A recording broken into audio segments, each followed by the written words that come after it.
오늘은 올 시즌 메이저리그에서 제가 가장 주목하고 있는 투수를 소개해 드릴까 합니다. 바로 보스턴 레드삭스의 게럿 위틀록 선수입니다. 간단히 소개를 해드리면 이런 선수예요. 2017년에 양키스에 지명이 됐고 2020년에 룰5 드래프트로 보스턴 레드삭스로 오게 됩니다. 그리고 작년에 이제 MLB에 첫 데뷔를 하게 되는데, 지난 시즌 보스턴이 발굴한 최고의 선수였다. 구원투수로 70이닝을 넘게 뛰면서 1점대 ERA를 기록했고 8승 4패 14홀드 2세이브. 요 스탯만 보면 딱 느낌이 오죠. 아, 이 선수가 불펜에서 정말 굳은 일을 많이 했겠구나. 지난해 메이저리그에 데뷔한 모든 투수를 통틀어서 가장 임팩트 있는 데뷔를 한 선수고, 게다가 이 선수가 18라운드에서 지명된 선수니까 그렇게까지 주목을 받던 선수는 아니잖아요. 게다가 룰5 드래프트로 팀을 옮겼으니까 메이저리그에 한 시즌 풀 시즌 뛰기만 해도 대박이다, 뭐 그 정도 평가를 받을 수 있는 선수가 이 정도 압도적인 성적을 거뒀으니까 그 임팩트는 더 컸다, 뭐 그렇게 볼 수가 있겠는데, 이 선수의 피칭 스타일을 보면 이 선수가 얼마나 대단한 선수인지 더 잘 알 수가 있는데, 기본적으로 우리가 생각하는 전형적인 싱커와 슬라이더를 던지는 투수입니다. 싱커로 대표되는 무브먼트가 좋은 페스트볼, 역회전을 하는 페스트볼이 90마일 중후반대까지 나오니까 기본적으로 스터프 좋고, 거기다가 슬라이더가 있는 투수인데, 원래는 이 슬라이더가 80마일 초반대에 굉장히 느린 슬라이더였습니다. 그러니까 사실상 싱커와 슬라이더 투피치에 가까운 선수였는데, 메이저리그에 작년에 데뷔를 하면서 체인지업을 구사하기 시작을 해요. 이 체인지업이 80마일 초반대 느린 체인지업이었는데, 그러니까 이 선수는 굉장히 구위가 좋은 빠른 볼 하나 있고, 그리고 세컨 피치인 느린 슬라이더가 있었고, 서드 피치로 느린 체인지업이 있었는데, 빠른 볼, 느린 공, 느린 공, 요 세 가지 레파토리로 승부를 하다가 시즌 중에 굉장한 변화를 줍니다. 80마일 초반에 체인지업이 있으니까 슬라이더를 굳이 80마일 초반짜리 느린 슬라이더를 던질 필요가 없다라고 생각을 해서 슬라이더 구속을 싱커와 체인지업의 중간 정도로 올리기 시작합니다. 시즌 개막할 때만 해도 80마일이었는데 시즌이 지나가면서 요 슬라이더의 구속을 올리기 시작해서 거의 86마일까지 올리는데 성공을 하거든요. 쉽지 않은 변화를 시즌 중에 줘가지고 시즌이 가면 갈수록 더 압도적인 모습을 보여줬고, 그래서 당연히 처음에는 이 무명의 선수가 뭐 롱릴리프, 패전 처리, 추격조로 하다가 점점 더 시즌이 갈수록 중요한 역할을 맡게 되고, 결국 포스트 시즌에 가서는 이 선수가 보스턴 레드삭스의 가장 믿을 수 있는 불펜 투수까지 발전을 하게 됐으니까 대단하다, 그렇게 볼 수가 있고, 그래서 이 선수의 능력치에 확신을 가진 보스턴 레드삭스가 꽤 과감한 베팅을 합니다. 게럿 위틀록에게 4년 계약을 안겨주는데 1875만 불 계약을 합니다. 그러니까 내년부터 그 이후 4년을 보장하는 계약을 하고, 27년에 825만 불, 28년에 1050만 불까지 클럽 옵션을 넣어서 6년까지 계약을 경신하게 되면 4450만 불까지 늘어나는 계약을 맺게 됩니다. 굉장히 윈윈 계약이라고 생각을 해요. 일단 위틀록 선수도 룰5 드래프트로 온 선수인 만큼 큰 기대가 있는 선수가 아니었으니까 최소 4년 동안 1000만 불 이상의 계약을 보장받은 것만으로도 위틀록으로서는 최소 중박 이상이다 볼 수 있고, 왜냐하면 요 4년이 FA 4년이 아닙니다. 연봉 조정 기간을 커버하는 4년이기 때문에 1년밖에 성과를 못 낸 불펜 투수로서는 과한 금액이라고 볼 여지가 충분히 있습니다. 그럼에도 불구하고 보스턴 레드삭스가 2년 클럽 옵션까지 붙여가지고 이런 계약을 한 거는 위틀록 선수의 잠재력을 확실히 봤다. 그리고 작년에 준하는 성적만 내주면 뭐 6년에 4400만 불에 이 선수를 쓰는 거는 엄청난 싼 가격이 될 테니까요. 장기 계약을 해놓고 보니까 이 선수의 보직이 고민이 되는 거예요. 작년에는 사실상 불펜의 노예처럼 이 선수를 굴렸거든요. 46경기에서 73.1이닝을 전부 구원 등판을 했으니까 대충 각이 나오죠. 등판의 거의 3분의 2가 멀티 이닝이었고, 불펜에서 긴 이닝, 짧은 이닝, 마무리, 중간 다 돌려가면서 썼던 우리가 흔히 말하는 중물이라고 하죠. 예전에 임창용이나 구대성 같은 선수들이 했던 그런 롤을 했던 선수인데, 이 선수가 기본적으로는 마이너리그의 대부분을 선발 등판으로 한 선발 자원이었거든요. 그러니까 이제 보직 고민이 생기기 시작하는 겁니다. 4년 계약을 해준 선수니까 이 선수를 이렇게 계속 굴리는 게 지속 가능한가? 게다가 선발할 능력이 있는 선수라면 선발에서도 리그 탑급 성적을 낸다? 그러면 이 계약은 초초초 대박 계약이 될 수 있으니까 올해 그의 보직을 어떻게 할 것인가가 보스턴 투수진의 가장 중요한 과제 중에 하나로 남겨졌습니다. 세 가지의 선택지가 있을 수 있겠죠. 일단은 마무리 투수로 기용을 할 수가 있을 겁니다. 왜냐하면 지난 시즌 불펜 투수를 잘 던졌으니까 뭐 켈리 젠슨이나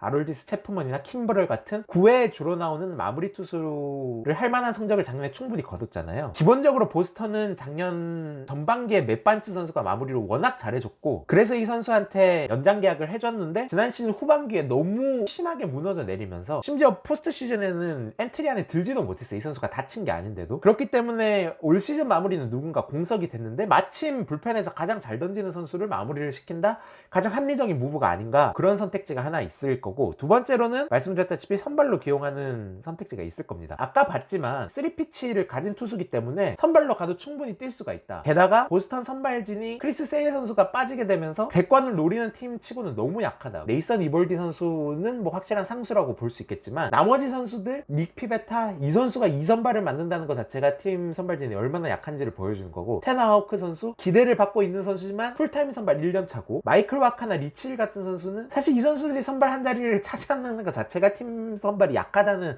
방증이 되는 선수들이니까, 여기에 게럿 위틀럭 선수가 2선발 정도를 해준다면 선발진을 굉장히 탄탄하게 가져갈 수 있으니까요. 그리고 세 번째 선택지가 바로 뭐 원래대로 기용하는 선택지가 있을 수 있겠죠. 요새 트렌드 자체가 가장 센 불펜 투수를 마무리에 쓰는 게 아니라 가장 중요할 때, 그게 6회가 됐든 7회가 됐든 9회가 됐든 가장 중요할 때 쓰는 게 이제 트렌드가 됐으니까 그냥 그렇게 쓰는 것도 하나의 방법일 수 있습니다. 게다가 위틀록은 멀티이닝이 되는 선수니까 이렇게 중무리로 쓰기에는 적합한 선수였는데, 현지 언론에서도 그렇고 코라 감독도 다양한 고민을 하고 이 선수를 어떻게 쓸 것인가 수많은 논의가 있다가 개막 직전에 이 선수의 거취를 발표를 합니다. 보스턴의 선발 로테이션은 이볼디, 피베타, 하우크, 와카까지는 뭐 확정이었고, 5선발로 위틀록을 쓰느냐 마느냐의 선택지가 있었는데 리치일로 확정을 하겠다라고 발표를 했고, 리치일 선수는 메이저리그 최고령 선발 투수고 작년에 거의 대부분을 6이닝을 던지질 못했습니다.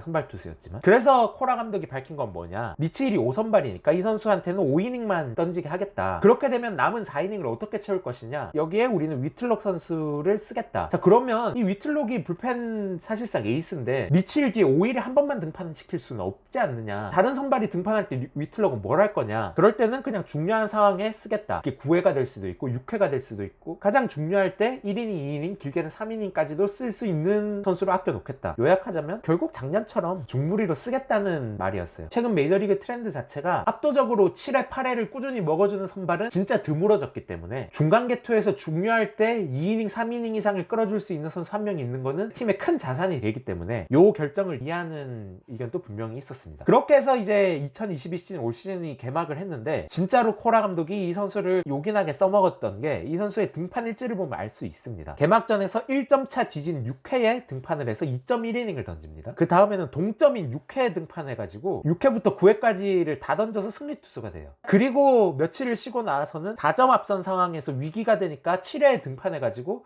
7회부터 9회까지를 다 막는 선수로 활약을 했고, 한 점 앞선 9회 등판에서 1이닝 세이브를 합니다. 사실 현대야구에서는 보기 힘든 역할로 이 선수를 막 굴리기 시작을 합니다. 그런데 위틀록 선수는 이 역할을 너무나 잘 해줬죠. 첫 4경기 동안 9.2이닝을 던지면서 1승 1세이브를 기록했고 0점대 평균 자책점, 11K 2볼넷을 잡았으니까 작년의 모습이 후루꾸가 아니었다, 그걸 완벽히 보여줬는데, 여기에서 굉장히 흥미로운 일이 한 가지 벌어집니다. 보스턴의 3선발로 시즌을 시작한 테너 하우크 선수가 백신을 맞지 않았어요. 백신 맞는 거는 뭐 개인의 선택이라고 생각을 한다. 미국에서는 뭐 충분히 할 수 있는 말이었고, 근데 문제는 뭐냐면 캐나다는 백신 미접종자가 입국할 수가 없는 지금 방역 지침이 있습니다. 그런데 보스턴은 아메리칸 리그 동부지구에서 토론토 원정을 가야 되잖아요. 그러니까 4월 말에 토론토 원정이 있는데 이 4연전에 테너 하우크가 입국 자체가 안 되는 거예요. 자, 그럼 이 선수가 3선발을 맡고 있는 선수인데 입국이 안 되면 어떻게 하냐, 이 땜빵을 누가 할 것이냐, 애매하면 위틀록이다. 그래서 위틀록을 4월 23일 날 첫 선발 등판을 예고를 합니다. 요 4연전 중에 한 경기 선발로 등판을 하려면 고 하우크의 로테이션에 맞춰서 한 번 선발로 이전에 등판을 하고 요때도 선발로 쓰겠다. 그래서 4월 23일 토론토 원정 전에 첫 선발 등판을 시키겠다. 요 등판 때 보스턴 팬들은 굉장히 주목을 했어요. 왜냐하면 이 선발 등판 때 좀 아쉬운 모습을 보이면 선발 포기하고 그냥 지금처럼 중간 개투 마무리로 써야겠다, 요 선수의 보직을 결정할 수 있는 계기가 될 거고, 만약에 선발로 잘 던진다? 그렇게 되면 이제 이야기가 복잡해지는 거죠. 장기 계약을 한 선수인데 이렇게 계속 굴리는 것보다 선발 한 자리를 주는 게 낫지 않냐, 이런 의견에 힘을 실어 줄 테니까. 그렇게 해서 4월 23일날 템파베이 전에 첫 등판을 했는데 압도적인 성적을 거두게 됩니다. 첫 선발이니까 길게 던지지는 못했죠. 4이닝을 던지긴 했는데 안타 하나만 맞고 퍼펙트한 피칭을 해요. 무볼넷 무실점에 7K를 잡고, 이로써 시즌 성적은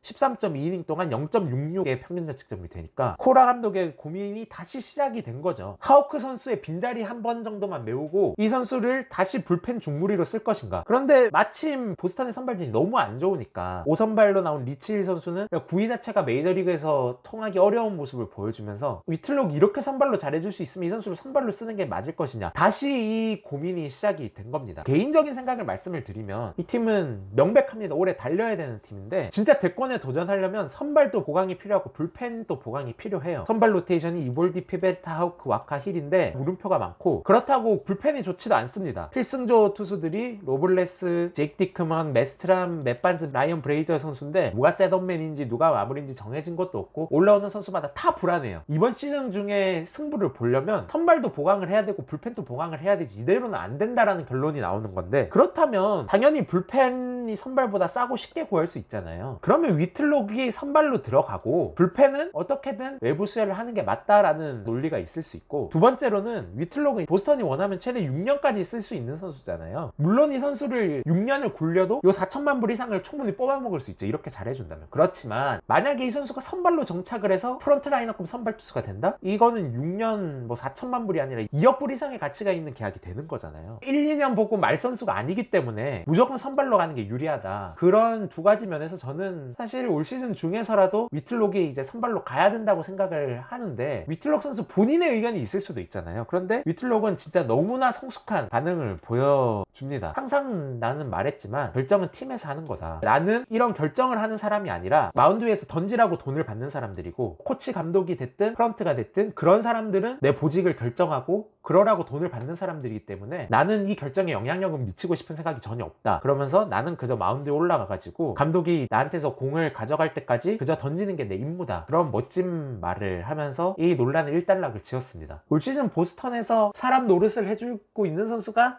에이스 이볼디 선수랑 게럿 위틀록 선수밖에 없거든요, 냉정하게. 그렇다면 핵심 자원 중에 하나인 게럿 위틀록 선수를 어떻게 쓰느냐가 지금 보스턴이 시즌 초반에 굉장히 부진한데 요 반전을 가져갈 수 있는 가장 중요한 터닝 포인트가 되지 않을까, 그렇게 생각을 합니다.